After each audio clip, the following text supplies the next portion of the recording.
네, 하나님이 두 큰 광명체를 만드사라는 제목으로 오늘 말씀 나누도록 하겠습니다. 지난주에는 우리가 구약 성경, 특별히 창세기의 창조 기사를 보는 두 가지 관점에 대해서 우리가 나눴습니다. 우리가 어떤 관점, 그죠? 인생관, 세계관 할 때 이 관이 보는 거잖아요. 이 관점을 이야기할 때 이렇게 설명하기 쉬운 어떤 소재가 있다면 안경이에요. 여기 지금 강유린에는 엄마 아빠가 다 안경을 쓰셨네요. 그죠? 자, 근데 그 안경에 만약에 셀로판지 노란 거 붙이면 어떻게 돼요? 세상이 노랗게 보이죠? 네, 이게 세계관. 여러분이 세계를 바라보는데 어떤 관점을 지녔는지, 만약에 인종차별주의적인 그런 인생관, 세계관을 지녔다면 인종차별할 거 아니에요. 그렇지 않고 다 보편적으로 하나님의 형상으로 입은 자들이다라는 성경에 근거한 마음을 가지고 있으면 다 그들을 사랑하시게 되겠죠. 성경도 마찬가지로 보는 눈이 있다라는 거예요. 그럼 여러분이 이 성경, 특별히 창세기의 창조 기사를 어떤 눈으로 읽는가? 여러분이 이러한 눈에 대한 관점을 생각을 안 하시면 여러분은 당연히 여러분이 배워왔던, 그죠? 21세기를 살아가는 여러분의 상식대로 창세기를 읽겠죠? 물질적이고, 그죠? 이성적인 그런 관점으로 창세기를 읽게 될 거예요. 근데 이렇게 읽으시면 창세기가 쓰였던 또 창세기의 배경이 되는 시대와 갭이 있을 수밖에 없는 거죠. 굉장히 정신적이고 은유적이고 상징적인 그런 색채가 강했던 것이 고대 근동의 세계관이었고 또 그런 배경 아래 창세기가 쓰여진 겁니다. 만약에 고대 근동에 살았던 사람들이 타임머신을 타고 오늘날 이 시대에 온다면 이 시대에 적응할 수 있을까요? 적응이야 시간 지나면 적응하겠지만 제일 처음에는 많이 헷갈릴 거예요. 그죠? 네. 어떻게 여기 현대 사람들은 다 이렇게 고개를 숙이고 뭐를 보고 있네. 그죠? 근데 되게 똑똑해. 그죠? 그들은 이해할 수가 없을 거예요. 그죠? 근데 여러분이 만약에 또 타임머신을 타고 고대 근동으로 간다면 여러분도 마찬가지로 이해할 수가 없을 거예요. 지금 인디언들만 해도 여러분이 인디언들을 굉장히 뭐라 그럴까요? 굉장히 무식하게 볼 수도 있겠지만 그들의 영성적인 정신세계와 현대인과는 차이가 오히려 하나님께서 보시기에 그들이 더 선진적이다. 정신적으로.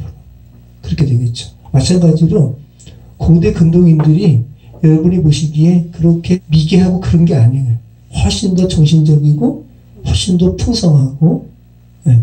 이런 부분이 녹아있는 게 창세기 배경이라는 거예요. 우리는 그래서 계속해서 생각을 하셔야 돼요. 우리가 지금 보고 있는 창조 기사가 오늘날 우리의 이성적이고 물질적인 사고방식으로 쓰여진 것이 아니라 기원전 3000년 훨씬 이전에 고대 근동의 정신세계가 풍성했던 지역을 배경으로 쓰여졌다는 것. 이것이 바로 창조 기사를 바라보는 첫 번째 관점입니다.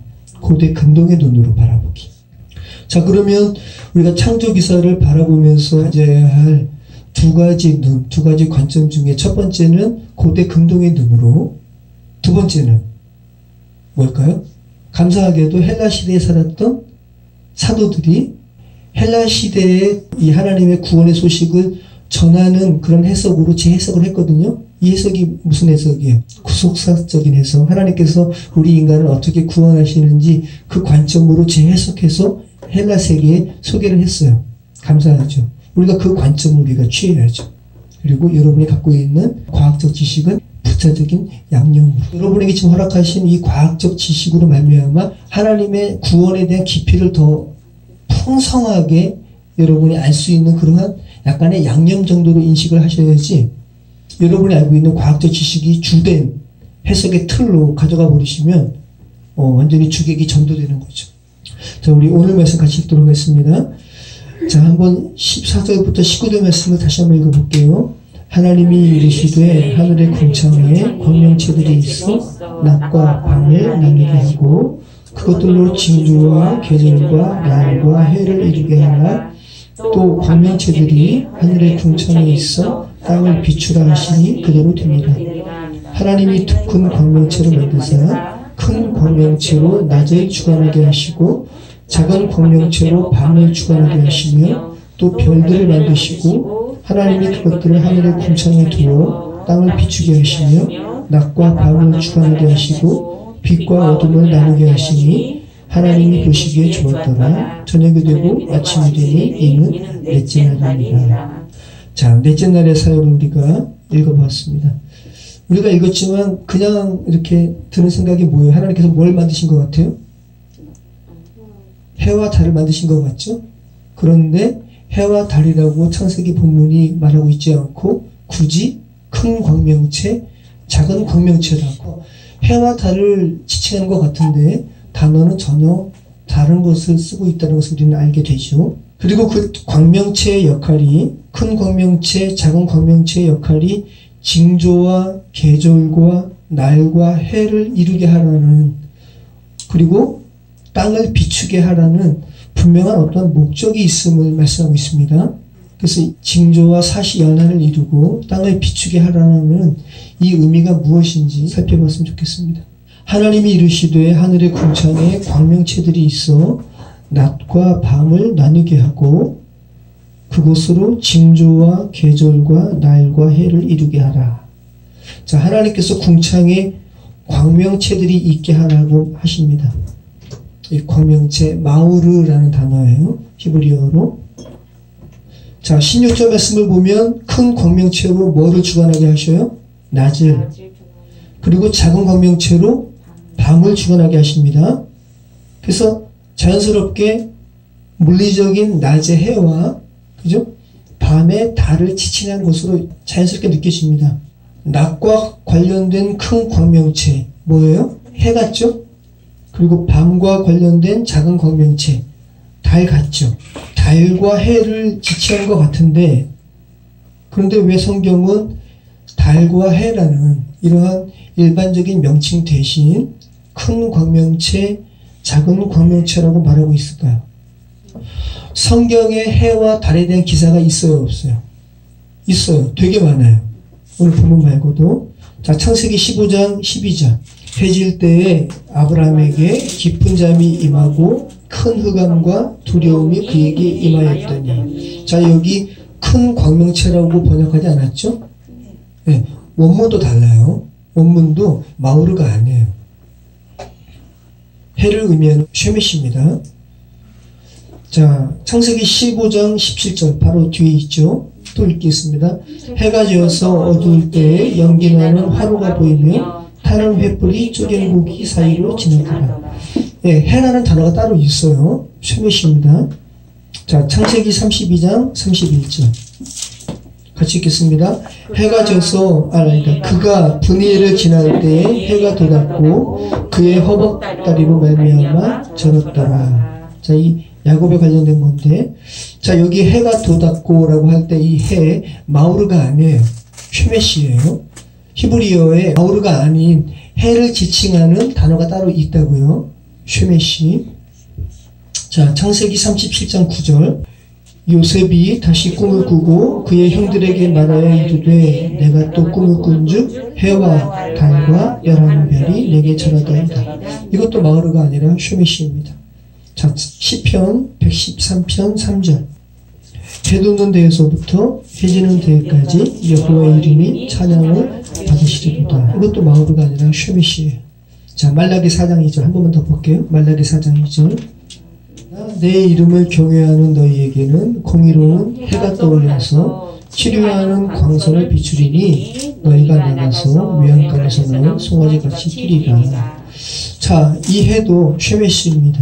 그래서 큰 광명체 카돌 마우르가 아니라 쉐메시라는 해를 의미하는 히브리어 단어예요. 그러니까 해를 의미하는 단어가 히브리어에 따로 있다란 말이에요.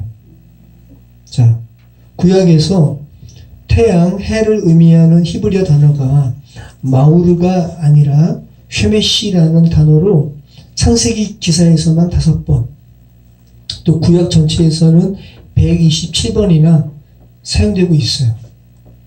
자, 그럼 달은 어떨까요? 달은 오늘 작은 광명체로 번역이 되어 있죠. 달을 지칭하는 히브리어 단어가 따로 있습니다. 자, 창세기 37장 9절 우리가 아까 읽은 부분이죠. 요셉이 다시 꿈을 꾸고 그의 형들에게 말하여 이르되 내가 또 꿈을 꾼즉 해와 달과 11별이 내게 절하더이다. 야레카, 카돈 마우르, 작은 공명체가 아니라 야레카라는 달을 의미하는 히브리어 단어가 있어요. 따로 있습니다. 신명기 4장 19절 우리 한번 읽어보시죠. 신명기 4장 19절 또 그리하여 내가 하늘을 향하여 눈을 들어 해와 달과 별들 하늘 위의 모든 천체 곧 너희의 하나님 여호와께서 천하 만민을 위하여 배정하신 것을 보고 미혹하여 그것에 경배하며 섬기지 말라. 자, 전도서 12장 2절 별을 의미하는 단어는 코카브라는 단어로 똑같지만 해와 달은 구분하고 있습니다. 자, 같이 읽겠습니다. 해와 빛과 달과 별들이 어둡기 전에 비 뒤에 구름이 다시 일어나기 전에 그리하다. 자, 여기서 이 달을 의미하는 단어가 카돈 마우르가 아니라 창조기사에서 작은 공명체를 의미하는 카돈 마우르가 아니라 야레카라는 히브리어 단어에 달을 의미하는 그 단어를 썼어요.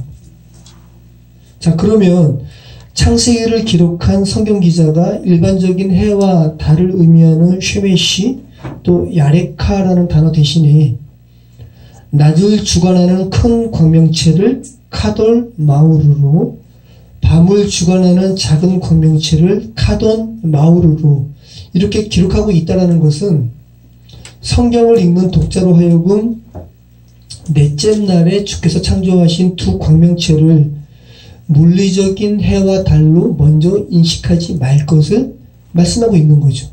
물리적인 해와 달을 지칭하는 단어가 따로 있으니까 그 물리적인 해와 달 이전에 먼저 앞선 의미를 너희가 생각했으면 좋겠다라는 것을 말씀하고 있는 거죠. 자, 그러면 여러분 첫째 날에 빛을 의미하는 오르와 오늘 광명체로 번역된 마우르의 차이는 뭘까요? 자, 우리는 첫째 날에 빛이 있으라 하시니 빛이 있었고를 우리 신약의 요한이 또 바울이 당시의 헬라 세계에 그리스도를 증거하는 구소사적인 해석으로 재해석한 것을 우리는 알죠? 첫날에 빛이 뭐라고 요한은 해석했어요? 각 사람에게 빛이 비치는, 그리스도의 빛이 비치는 그리스도의 빛으로 해석했잖아요.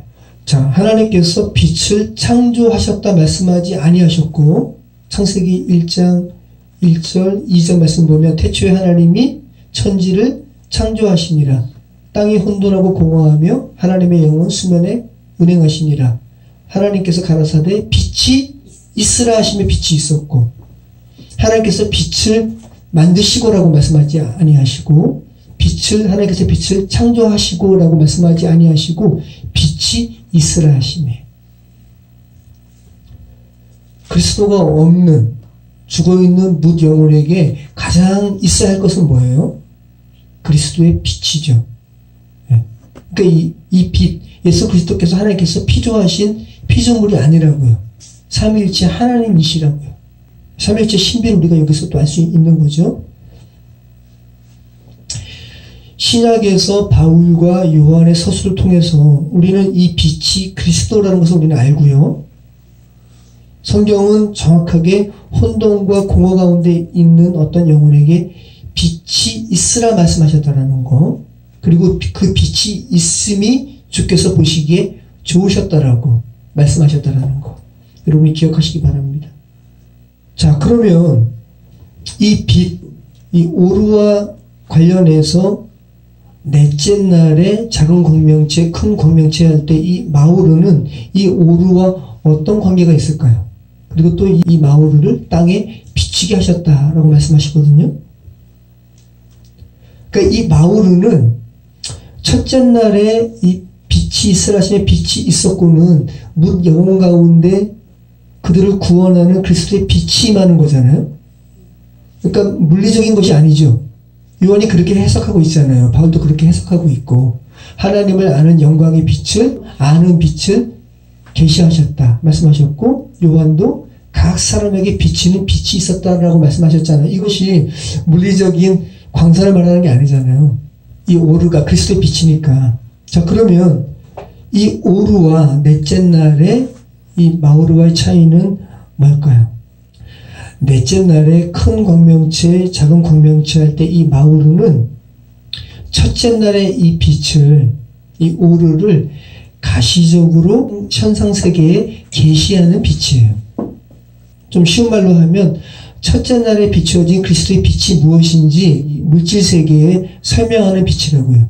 빛인 오르, 참 빛이 무엇인지를 이 물질세계에 설명하는 어떠한 소품으로서의 역할을 담당하는 것이 마우르라고요. 영혼의 빛, 그리스도의 빛을 묻 영혼에 계시하는 도구로서 주께서 사용하신 것이 넷째 날에 큰 광명체, 작은 광명체, 마우르라는 말씀입니다. 이 마우르가 정말 그러면 물리적인 해와 달 이전에 이렇게 그리스도의 빛을 계시하는 그런 의미로서 마우르가 사용될까? 창세기 기사 말고 나머지 기사에서는 마우르가 어떻게 사용되고 있는지를 우리가 좀 살펴보면 조금 더 여러분 이해가 되십니다. 자, 이 마우르가 총 15번 사용되고 있습니다. 창세기의 넷째 날의 기사에서만 카돌 마우르로 2번 사용되고 창세기에서는 더 이상 사용되지 않고요. 출애굽기에서 6번 사용되고 레위기에서 1번, 민수기에서 2번이 모두 이 마우르라는 단어가 성소에 또 성막에 사용되는 등잔불, 등불에 사용돼요. 자, 한번 보시죠. 출애굽기 27장 20절. 그럼 여러분이 한번 곰곰이 생각해 보세요. 성막이 뭔데요? 하나님께서 거하시는 집을 이 세상에 가시적으로 주께서 설명하신 그 집이 바로 성막이거든요. 근데 여기에 마우르가 사용됐다는 거. 그럼 창조기사와 맥락을 같이 하는 것이 있죠. 너는 또 이스라엘 자손에게 명령하여 감나무로 짠 순수한 기름을 등불을 위하여 내게로 가져오게 하고 끊이지 않게 등불을 켜되, 이 등불이 바로 마우르예요. 출애굽기 35장 8절. 등유와 및 관유에 드는 향품과 분향할 향을 만드는 향품과, 여기 등유할 때 이 등 마우르입니다. 자, 레위기 24장 2절. 이스라엘 자손에게 명령하여 불을 켜기 위하여 감람을 찧어낸 순결한 기름을 내게로 가져오게 하여 계속해서 등잔불을 켜두치며, 이거 마우르예요. 자, 모두 물리적인 어둠 속에서 빛을 발하는 등불과 관련해서 이 마우르가 사용되고 있다는 거. 자, 그런데 하나같이 성막과 성소에 사용된 등불에 이 마우르가 사용되고 있다는 거. 여러분, 성막, 더 정확히 성소에서 사용되는 이 마우르 등불이 의미하는 바가 뭘까요? 제가 주보 올려놨죠? 주보 한번 보시죠. 주보에 그림 있는데 맨 위에 있는 그림이 성막 전체의 그림이에요. 자, 이게 좀 이렇게 각도로 보기 좋게 이 출입문을 서쪽 방향으로 이렇게 그림을 그려놨지만 실제로는 이 문이 동쪽에 있습니다. 동문입니다, 여기가. 이게 성막이에요. 죄인들이 자기를 대신해서 속죄할 제물을 가지고 이 동문 통과하면, 그죠? 제사장들이 각을 뜨죠. 그러니까 동물들을 잡는 거예요. 그리고 바로 첫 번째 뭐가 있어요? 번제단. 이게 이제 노수로 만들어진 단이죠. 처벌을 의미합니다. 여기서 태워지는 거예요. 그 다음에 제사장이 손을 씻고요. 여기 물두멍이 있죠? 이 물두멍이 라키아. 그때 궁창 말씀드렸죠? 그 다음에 성소 들어가는 거예요. 자, 이 성소가 지금 어떻게 되어 있냐면, 이 성소의 맨 위가 이제 검은 가죽으로 되어 있잖아요. 그러니까 성소 안은 어두울까요? 밝을까요? 어두워요. 칠흑같이 어두워요. 근데 이것도 참 의미 있는 것이, 여기 지금 맨 밑에 그림 보면, 이 성소를 덮은 차원을 얼마나 지금 이렇게 단계적으로 덮었는지를 그려놓고 있는데, 제일 처음에 성막 위를 덮은 것은 아름다운 그룹의 그림도 그려져 있고, 그 다음에 흰색 천, 자색 천, 그 다음에 가죽 하면서 이렇게 덮어놓은 거거든요. 그러니까 겉으로 보기에는 성막이 어때 보여요? 볼품 없어요. 그냥 어두운 집 같아요. 근데 그 내부는 어떻다고요?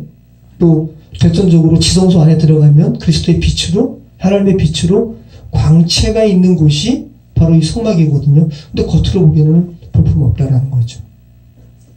근데 이렇게 많은 천으로 덮인 성소가 얼마나 어둡겠어요. 제사장이 그 성소 안으로 들어가면 어두워요. 어둡기 때문에 물리적인 등대가 필요한 거예요. 그래서 제사장의 좌측에 뭐가 있어요? 메노라가 있죠? 메노라가 등이에요. 여기에 물리적인 빛을 비춘다고요. 이 등불이 뭐라고요? 마우르라고요. 이 등불이 마우르예요. 우측에, 제사장의 우측에 뭐가 있어요? 떡상이 있죠. 내가 세상에 온 생명의 뭐다? 떡이다. 나는 세상의 빛이다. 예수님께서 당신을 말씀하시면서 나는 세상의 빛이야. 오르야. 나는 생명의 떡이야. 성소 안에 마우르가 그럼 뭐예요? 어두운 가운데 빛을 비추는 그리스도를 계시하는 거죠. 물리적으로. 옆에 있는 떡은 뭐예요? 예수님께서 이 땅 가운데 생명의 양식으로 오신 생명의 떡이야 라는 것을 계시하는 거죠. 그리고 그 앞에는 향단이 있어요. 그리고 향단을 지나면 바로 앞에 뭐가 있습니까? 휘장이 있는 거죠. 이 휘장을 지나면 그 안에 비로소 지성소가 있는 거예요. 정사각형, 숙회형. 근데 이 안에 그래서 언약궤가 있고, 그죠? 언약판이 있고, 속죄소가 있고. 근데 이 안에는 물리적인 빛이 있을까요? 없을까요? 물리적인 빛이 없어요. 근데 물리적으로 생각한다면 이 지성소에도 물리적인 빛이 있어야 돼요? 없어야 돼요? 있어야 되지만 이 지성소 안은 하나님의 임재 그 자체로 빛을 발하는 곳이 이 지성소예요. 그러면 이 지성소 들어가기 전에 세상의 그 편에 있었던 그 메노라, 등불은 뭐를 의미하는 겁니까? 이 지성소 안에 실질적인 빛을 예표적으로 드러내는 마우르인 것이죠. 얼마나 놀랐습니까? 정말 성막은 너무 놀라워요. 자, 마우르는 그리스도의 빛을 물질 세계에 하나님께서 설명하시는 하나의 도구로서, 소재로서 사용하신 등불이라는 것. 자, 출애굽기 25장 21절 말씀 한번 읽어볼까요? 이 마우르, 이 등불을 지나서 지성소 안으로 들어가면 속죄소가 있는데 이 지성소에 대해서 하나님께서 모세에게 말씀하신 내용이죠. 속죄소를 궤 위에 얹고 내가 내게 줄 증거판을 궤 속에 넣으라. 거기서 내가 너와 만나고 속죄소 위 곧 증거궤 위에 있는 두 그룹 사이에서 내가 이스라엘 자손을 위하여 내게 명령할 모든 일을 내게 이루리라. 그러니까 모세로 하여금 하나님께서 말씀하신 내용은 분명합니다. 내가 너와 만나는 곳이 있어. 지성소거든. 근데 이 지성소는 성막 또 성소를 통과하는 거야. 라고 지금 말씀하고 있는 거죠. 근데 이 성소는 원래 어두워. 얼마나 어두워요. 가죽으로. 여러 겹의 천으로 덮여 있으니까. 근데 이 성소 안에 이 마우르, 이 등불은 하나님과 만나는 지성소로 갈 수 있도록 불을 밝히는 역할을 하는 거야. 다른 말로 하면 뭇 영혼을 하나님께로 이끄는 뭐를 하는 거예요? 역할을 하는 것이 마우르예요. 하나님께서 궁창에 넷째 날에 밤을 주관하는 작은 광명체, 낮을 주관하는 큰 광명체를 두신 것은 하나님께서 뭇 영혼을 구원하시는 이 구원의 빛으로 인도하시는 소재로서 주께서 두신 것이라고요. 창조기사가 말하는 거는 그거예요. 당시 고대 사람들은, 고대 근동의 사람들은 이 해신 달신을 섬겼는데 우상으로. 그런데 이스라엘 민족의 신앙과는 그게 아니라 이것은 너희를 구원하신 하나님의 빛이 무엇인지를 너희 가운데 알려주는 이런 도구에 불과해라는 이런 엄청난 신앙 고백을 하고 있는 것이 창조기사죠. 너무 놀랍죠. 자, 지금 마우르에 대해서 말씀드리고 있습니다. 구약에서 마우르는 여러분의 입으로 고백하신다면 하나님의 영광이 무엇인지를 알려주는 목적으로 쓰이고 있다는 거. 자, 시편 74편 16절에도 여기 빛에 대해서 나오고 있거든요. 한번 읽어볼까요? 여기에 쉐메시와 마우르가 다 나와요. 그러니까 이제 마우르가 무엇인지를 분명히 알 수 있는 거예요. 낮도 주의 것이요 밤도 주의 것이라 주께서 빛과 해를 마련하셨으며, 여기서 이 빛이 마우르예요. 해는 쉐메쉬.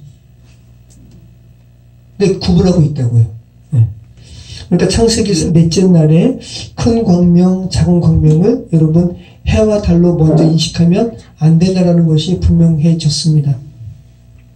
하나님의 영광, 죽은 자를 살리시는 하나님의 사랑, 그분의 영광을 마우르라는 소재로 죽어있는 땅, 에레치에, 그죠? 지금 살리시려는 뭇 영혼 가운데 계시하는 목적으로 낮을 주관하는 큰 공명체, 밤을 주관하는 작은 공명체를 궁창에 두셨다라는 거. 하나님의 사랑이라는 거. 그리고 그렇게 주께서 의도하신 대로 궁창에 낮을 주관하는 공명체와 밤을 주관하는 공명체가 있게 된 것을 보시고 보시기에 좋았더라고. 다시 한번 주께서 주님의 마음을 또 표현하고 있습니다. 자, 하나님이 더 큰 공명체를 만드사 큰 공명체로 낮을 주관하게 하시고 작은 공명체로 밤을 주관하게 하시며 또 별들을 만드시고 하나님이 그것들을 하늘의 궁창에 두어 땅을 비추게 하시며, 여러분이 다 이게 구석적으로 바울과 요한의 해석으로 같이 읽으실 수 있어야 되는 거예요.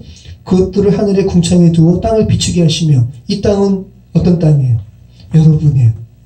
죽어있는 뭇 영혼 가운데 비추게 하시며 낮과 밤을 주관하게 하시고 빛과 어둠을 나누게 하시니 하나님이 보시기에 좋았더라. 저녁이 되고 아침이 되니 이는 넷째 날입니다.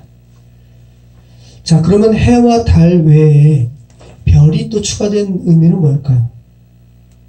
넷째 날의 창조기사에 별이 추가가 된, 이 코카브라는 별이 추가가 된 이유는 뭘까요? 에덴 세상을 살아가는 사람들이 별 가지고 뭐예요? 별 가지고 섬겨요. 점성술이 뭐예요?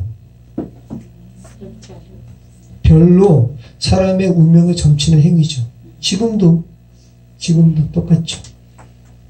그래서 사람들이 별 가지고 사람의 운명을 점치는 행위를 예전 사람부터 계속 해왔던 거예요. 이스라엘에서도 했어요. 하나님께서 이 별 내가 만들었다라고 지금 고백하고 있잖아요. 이 말은 뭐예요? 만드셨다라고 분명히 말씀하고 있잖아요. 하나님이 두 큰 광명체를 만드사 큰 광명체로 낮을 주관하게 하시고 작은 광명체로 밤을 주관하게 하시며 또 별들을 만드시고, 이렇게 분명하게 히브리인들이 구약 성서에서 주께서 만드셨다라고 이렇게 쓰고 있는 건 뭐예요? 야, 너희 이거 이 별 하나님께서 만드신 거야. 섬기지 마 라는 거죠. 그걸 분명히 하고 있는 거죠. 하나님께서 창조하신 피조물에 불과해. 이거 섬겨버리면 어떡해 라는 말이죠. 죽은 자들의 행위에서 벗어나라는 겁니다. 이집트의 태양을 숭배하거나 우르의 단신을 섬기고 이방인들의 별을 숭배하는 죽은 자들의 행위에서 벗어날 것을 지금 말씀하고 있는 거죠. 자, 성경은 죽어있는 자들의 대표적인 행위로 해와 하늘의 천체에 대한 숭배의 모습을 기록하고 있어요. 고발하는 거죠. 스바냐 1장 4절, 내가 유다와 예루살렘의 모든 주민들 위해 손을 펴서 남아있는 바알을 그 곳에서 멸절하며 그마림 이란 및 그 제사장들을 아울러 멸절하며 또 지붕에서 하늘의 뭇 별에게 경배하는 자들과 경배하며 여호와께 맹세하면서 말감을 가리켜 맹세하는 자들과 여호와를 배반하고 따르지 아니한 자들과 여호와를 찾지도 아니하며 구하지도 아니한 자들을 멸절하리라. 하늘의 천체에 대해서 숭배하는 자들을 주께서 멸절하신다는 거예요. 당연한 거죠. 간음이죠. 창조기사의 넷째 날에서 그러지 말라는 것은 분명히 하고 있습니다. 야, 거기에 너희 분양하거나 섬기면 안 된다. 이거 하나님께서 창조하신 피조물에 불과하고 또 하나님의 이 창조하신 목적은 너희 가운데 하나님의 구원의 빛을 계시하려는 소재로서의 역할에 불과한 거야. 근데 그것을 너희 섬겨버리면 어떡해? 그죠? 여러분이 다르게 생각한다면 하나님께서 그리스도의 빛을 증거하라고 성소 안에 두셨던 마오르, 이 등불을 사람들이 이 등불 자체를 섬겨버리는 것과 지금 똑같은 거 아니에요? 그러니까 하나님 입장에서는 얼마나 황당한 거예요. 야, 너 여기 메노라 섬기면 안 돼. 메노라 앞에 그 휘장 넘어서 지성소까지 가야 되는데 이 메노라는 그거를 지금 너희한테 계시하려는 목적으로 둔 건데, 야, 너희가 해달, 별, 이거 섬기면 어떡하니? 그죠? 해달, 별은 너에게 비친 오류가 무엇인지를 계시하는 그 목적으로 지은 건데, 라는 거죠. 자, 다시 한번 14절 말씀 읽어보겠습니다. 하나님이 이르시되 하늘의 궁창에 광명체들이 있어 낮과 밤을 나뉘게 하고 그것들로 징조와 계절과 날과 해를 이루게 하라. 또 광명체들이 하늘의 궁창에 있어 땅을 비추라 하시니 그대로 되니라. 네. 하나님께서 넷째 날에 광명체들과 별을 만드신 목적은 징조와 계절과 날과 해를 이루게 하고 땅에 LH에 못 영혼에 비추게 하기 위함이라는 것을 말씀하고 있습니다. 개역 개정보다 개역 성경의 표현이 더 우리에게 익숙해요. 징조와 사시와 연한. 자, 징조라는 게 뭐예요? 어떤 징조가 보여? 그죠? 이 징조라는 것이 히브리어로 오트라는 말이에요. 군사적인 상황에서 각 진영을 상징하는 깃발 들고 누가 움직이죠? 그 깃발이 오트예요. 그 군부대를 상징하는 거예요. 깃발을. 자, 민수기 2장 2절에 이 기호 오트가 나옵니다. 이스라엘 자손은 각각 자기의 진영의 군기와 자기의 조상의 가문의 기호 옆에 기호 곁에 진을 치되 회막을 향하여 사방으로 치라. 자, 시편 74편 4절 주의 대적이 주의 회중 가운데에서 떠들며 자기들의 깃발을 세워 표적으로 삼았으니. 자, 기호, 깃발, 오트라는 거죠. 그런데 일반적으로는 기호, 이렇게 오트고, 자, 기호고, 신학적인 의미로는 말 그대로 징조예요. 징조. 어떤 것을 알아차리는 표징, 이 징조죠. 자, 그러면 이 징조라는 게 뭐예요, 그러면? 오트라는 게 뭐예요? 신호로서 존재하지만, 그죠? 신호로서 존재하지만 그 신호, 오트가 존재하는 목적은 자기한테 집중하게 하는 거예요? 아니죠? 신호로서 존재하지만 나에게 집중하지 말고 내가 지금 표현하고 있는 신호 배후에 있는 의미를 너희 좀 알아차려라. 이게 신호 오트죠? 여러분이 지금 차를 운전하면서 앞에, 그죠? 신호등에 붉은 등이 있으면 그 붉은 등이 켜지는 목적이 여러분에게 나 빨갛다? 내게 집중해라? 이거 아니잖아요. 뭐예요? 그 배우의 의미는? 멈춰라. 그죠? 네. 자, 그러면 하나님께서 달과 해를 왜 만드셨다고요? 무디 인간을 구원하신 하나님의 은혜를 보라고. 그런데 그러니까 예를 들어서 이런 거죠. 달을 가리키는 손가락이 있으면 저 달을 봐. 그죠? 그럼 사람들이 그러면 이 손가락을 보면서 뭘 봐야 돼요? 달을 봐야죠. 근데 사람들이 보는 거는 물리적으로 보이는 이 손가락에 치중한다면, 그죠? 사람들이 지금 참 어리석은 거죠. 이게 오트로서 존재하는 손가락에 매이면 안 된다는 거예요. 그죠?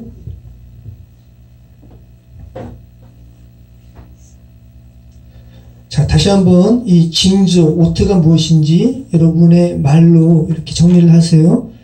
신호로서 존재하지만 자기 자신에게 주의를 집중케 하는 게 아니라 신호 배후에 있는 의미를 알아차리도록 주께서 만드신 거, 이게 바로 징조, 오트라는 겁니다. 그럼 예를 들어서 출애굽 시기에 하나님의 백성을 계속 이렇게 올가매었던 애국 바로에게 그 이집트 땅에 주께서 내리신 10가지 재앙이 다 뭐예요? 오트예요. 네. 다 오트예요. 이스라엘 백성을 향한 하나님의 권능과 구원을 상징하는 오트예요. 이스라엘 백성에게는 그들의 구원을 상징하는 오트고, 죄된 애굽의 백성에게는 뭐를 의미하는 거예요? 너희 그대로 있으면 심판이다. 이것을 알려주는 오트죠. 자, 징조와 계절과 날과 해를 이루게 하라. 이 계절, 이 사시, 사계절로 번역된 이 히브리어 단어가 모에드라는 말인데, 모이다라는 의미에서 출발해서 정해진 시간, 정해진 장소, 정해진 절기, 이스라엘의 회막을 의미할 때 이 모에드가 사용되었어요. 오늘 본문에서는 계절로 번역되었습니다. 다 같은 맥락이에요. 더 정확히는 절기로 이해하시면 좋습니다. 절기로. 자, 이스라엘에 여러 절기가 있죠. 이스라엘이 구원받은 대표적인 절기가 뭐예요? 유월절. 그리고 유월절과 함께 가는 누룩 없는 떡을 먹는 무교절. 무교절로부터 49일째 첫 열매를 드리는 칠칠절. 그죠? 맥추절이라고도 하죠. 그리고 출애굽 시기에 너희가 장막에서 너희가 거했잖아. 하나님의 인도하심만 너희가 추구했잖아. 그걸 기념하는 장막절. 근데 이런 절기가 매해마다 돌아가죠. 지금 이 강납보가 무슨 색깔이에요? 흰색이죠? 그러면 이 흰색이 의미하는 건 뭐예요? 아, 예수 그리스도께서 부활하신 것. 그리스도와 함께 너희가 영원한 생명을 사는 구원의 징표로서 이 부활절기를 의미하는 이 강납보가 있는 거예요. 그러니까 계절도 하나의 뭐예요? 모트예요. 창세기 기자의 의도는 그거예요. 하나님께서 이 사실을 돌아가게 하신 것은 너희로 하여금 하나님의 구원의 역사를 너희가 알아채리라고. 왜냐하면 해와 달 그 자체가 그 의미니까 그걸로 인해서 사시가 돌아가잖아요. 거기에 맞춰서 또 하나님께서 절기를 이스라엘 백성에게 허락하셨고 그것을 기념하게 하셨고 모두 이 절기는 이스라엘 백성에게 베푸신 하나님의 구원의 사건에 대한 의미를 담고 있는 거죠. 그런데 이러한 절기는 해와 달과 별과 같은 천체에 의해서 주기적으로 돌아간다는 거. 자, 천체의 주기가 있는 한, 그죠? 이 사계절은 그럼 계속해서 뭐를 계시한다는 거예요? 죽어있는 영혼들에게. 하나님의 구원의 메시지를 계속해서 계시하고 있는 거죠. 근데 그거 모르고 계속해서 자기 죄만 파먹고 있다면 하나님께서 보시기에 너무 안타까운 거죠. 그러니까 이 계절은 그리스도의 빛이 비추어지는 어떤 때인 것이죠. 여기서 해로 번역된 쇠나라는 말은 이 해로 번역된 말이 있죠. 징조와 계절과 날과 해를 이루게 하라. 날은 요미고 요매도 기본적인 의미가 무엇을 덮는다라는 의미가 있다고 했습니다. 우리는 매일같이 하나님의 은혜가 덮여야만 사는 죄된 인생을 살아가요. 참 의미가 놀랍죠? 요매, 뭐를 덮는다는 의미가 있다는 거. 근데 해, 이 쇠나라는 말은 반복의 의미가 있어요. 반복하다는 의미에서 일정한 기간을 표현할 때 이 쇠나라는 말을 사용합니다. 자, 그럼 뭡니까? 하나님께서 마우르라는 큰 광명, 작은 광명과 별을 궁창해 두신 것은 하나님의 영광과 구원 사역의 징조를 하나님께서 베푸시는 계속해서 반복되는 천체의 움직임에서 죄된 인생들이 발견하도록 하신 것이라는 말씀이죠. 그리고 그 빛을, 그 구원의 빛을 땅에 비추게 하셨다. 영혼 가운데 비추게 하셨다.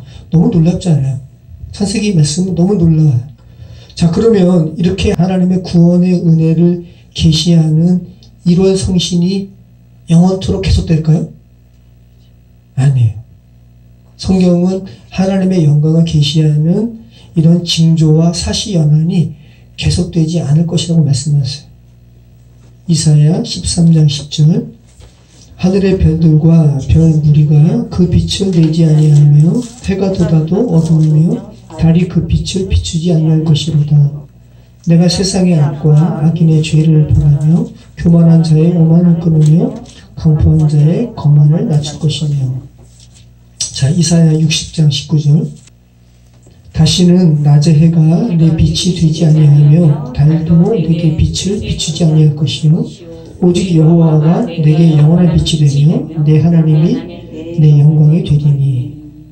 자, 에스겔 32장 7절 읽겠습니다. 내가 너를 불 끄듯 할 때에 하늘을 가리어 별을 어둡게 하며 해를 구름으로 가리며 달이 빛을 내지 못하게 할 것이며 하늘의 모든 밝은 빛을 내가 내 위에서 어둡게 하며 어둠을 내 땅에 베풀리로다. 주 여호와의 말씀이니라. 자, 하늘에서 빛을 감추시고 어둠을 이 땅에 베푸시면 어떻게 되는 거예요? 이 말이 의미하는 바는 뭐예요? 하나님의 영광을 아는 빛이 더 이상 땅에 제공되지 않는다라는 거예요. 말씀을 들어도 깨달음이 없고, 그죠? 말씀을 읽어도 이게 무슨 소린가? 자, 예수님께서 이 징조와 사실과 관련해서 예수님께서 말씀하신 부분이 있습니다. 우리 같이 한번 읽어보겠습니다.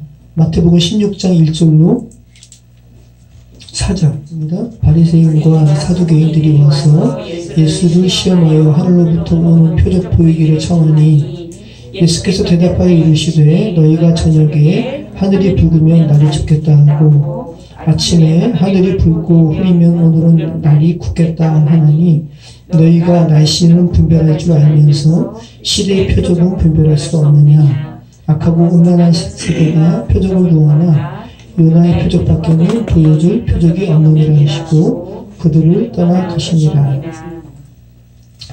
자, 여러분이 오늘 말씀 계속 읽은 것처럼 하나님께서 해와 달을 두시고 또 천체를 두시면서 주기적으로 이렇게 계절이 바뀌고 이런 것이 다 뭐라고요? 하나님의 구원의 역사를 드러내는 계속 반복해서 계시하신 하나님의 은혜라 그랬잖아요. 그죠? 근데 이 세상 사람들은, 죄된 세상 사람들은 이런 천체의 운행을 보면서 이 하나님의 은혜를 고백해요? 아니면은 뭘로 삼아버려요? 세상적인 징조로 삼아버리잖아요. 아, 오늘은 날이 이상한데? 이사 가면 안 되겠어. 그죠? 무슨 길일, 뭐 이런 걸로도 삼아버리잖아요. 날이 안 좋아. 그죠? 예수님도 그 말씀 하시죠? 아침에 하늘이 붉고 흐리면 오늘은 날이 굳겠다 하나니 너희는 이렇게 얘기하네. 이런 걸로 너희 삼아버리는데 이게 그게 아니잖아. 이게 다 너희를 구원하신 하나님의 표적을 지금 드러내는 건데 이러한 곳에서 너희가 하나님의 구원의 은혜의 표적을 너희가 알아차리지 못하면 이제 너희에게 임할 표적은 요나의 표적밖에 없어. 요나의 표적은 뭔데요? 요나가 3일 만에 큰 물고기에서 다시 이렇게 살아나오죠. 죽음과 부활이에요. 예수 그리스도의 죽음과 부활. 너희 앞에서 말하고 있는 나 예수 그리스도가 예수께서 죽었다가 살아날 거야. 이 예수님의 사망과 부활이라는 이 엄청난 표적에서도 너희가 하나님의 은혜를 발견하지 못하면 이제 너희에게는 사망에서 구원으로 살아나는 더 이상 소망이 없다라는 거죠. 자, 창조기사의 넷째 날에 하늘에 하나님께서 궁창에 걸어두신 광명체의 결국이 어떻게 돼요? 요한계시록 우리가 살펴봤죠? 더 이상 해와 달의 비침이 쓸데없다. 필요 없게 됩니다. 자, 계시록 21장 23절 제가 읽어드리겠습니다. 그 성은 해와 달의 비침이 쓸데없으니 이는 하나님의 영광이 비치고 어린 양이 그 등불이 되십니다. 자, 바다도 다시 있지 않을 것이라는 말씀처럼 해와 달의 비침도 쓸데없을 것이라고 말씀하십니다. 무슨 말이에요? 해와 달이 더 이상 쓸데없을 것이라고 요한계시록이 말씀하고 있는 것은 해와 달을 궁창에 두신 하나님의 목적이 무엇인지를 다시 한번 분명하게 말씀하고 있는 거죠. 창세기 넷째 날에 궁창에 두신 해와 달의 이런 광명체는 죽어있는 영혼들에게 그들을 살리시는 하나님의 영광을 아는 빛을 이렇게 소개하는 징조로서의 역할이었어라는 것을, 그죠? 요한계시록에 더 이상 해와 달이 이제 필요 없다라고 말씀하시는 바가 분명하게 말씀하고 있는 거죠. 한시적으로 두신 거야. 한시적으로 만드셔가지고 한시적으로 궁창에 걸어두셨어. 이제는 어린 양께서 친히 너희의 등불이 되시기 때문에 그 어린 양을 계시하는 보조적인 광명체로서의 역할을 하는 해와 달이 필요가 없지라고 지금 말씀하고 있는 거죠. 사계절의 징조도 쓸데없습니다. 그죠? 하나님께서 친히 여러분 안에 이제 그 그리스도의 빛이 무엇인지를 아신다면 굳이 물리적으로 이렇게 강당보 신고 사계절로 돌아가는 무슨 절 하면서 이러한 절기가 필요 없겠죠? 응? 여러분 안에 이미 하나님의 영광으로 매번 채워져 있으면 그 말씀인 거죠.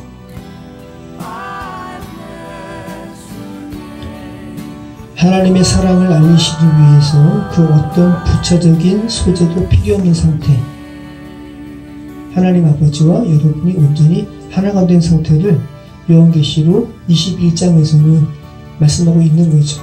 모쪼록 징조와 사시와 일자와 연한 가운데 하나님의 영광을 인지하시기를 축원합니다.